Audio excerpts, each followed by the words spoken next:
Hello everyone, I am Pallavi from IIM Trichy, and as a part of my Indian economy and policy course, today I would like to share some of the insights about the MSME sector, which I also happen to have come across in an article from the Hindu Business Line. So, before delving into this topic, let us first try and understand the significance of the micro, small, and medium enterprises to the Indian economy.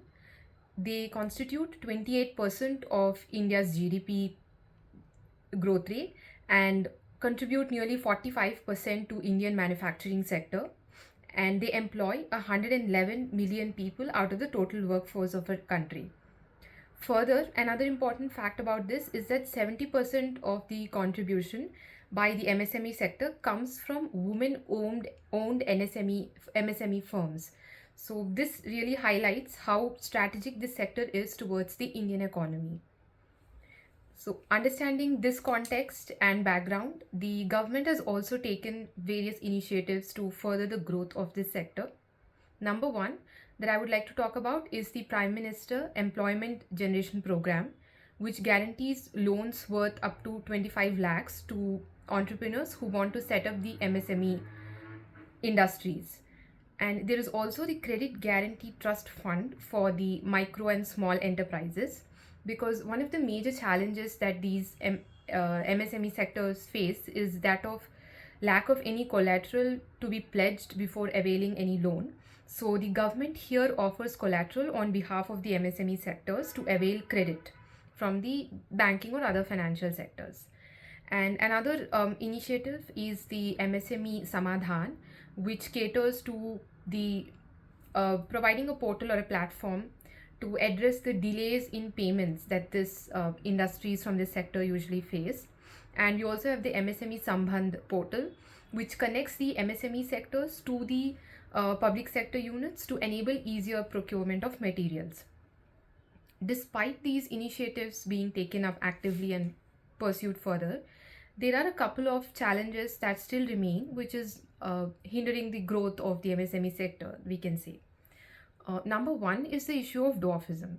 So, the industries grow in the stages of micro, small, and medium enterprises and then move on to become large enterprises. However, since there is no sunset clause that these initiatives have, so there is no real policy where the industries can exit from these initiatives or the MSME segments. So, what is happening is that intentionally many of the firms are reluctant to grow out of the medium scale and move on to the large scale, because then that would deprive them of the many initiatives or the credit guarantee or be the collateral that the government is offering once they move to the large segment. So, since most of the MSMEs also operate in the informal sector and there is no proper accounting system, most of them uh, do not really intentionally or unintentionally do not like to move to the large industry segment, and hence there is this issue of dwarfism. And number two is due to the lack of skilled workforce or lack of access to capital or technology, there is still an issue of availing credit from the banking sector, because of unavailability of all this, the banking sector is also slightly reluctant to provide loans or credits. And number three is that despite the MSME Samadhan portal and so on to address the delay in payments, they still continue to face delay in the payments received, because they have to register on multiple platforms before they can start the enterprise, be the micro, small, or medium. Like for example, they have to register on the Udyog portal or be the registration in terms of the GSTN. So this is again a major hindrance in terms of delay in payments that they are facing. And the other major challenge is with respect to poor branding or marketing that these firms face. Their products or services are not as much propagated as the other private sector companies would invest in advertisement or branding. So that is also another major challenge. So in light of all this, the under the recommendations of the UK Sinha committee, the government has come up with further new initiatives to overcome these issues, and I would like to point out some of them through this video. Number one is the setting up of a national council.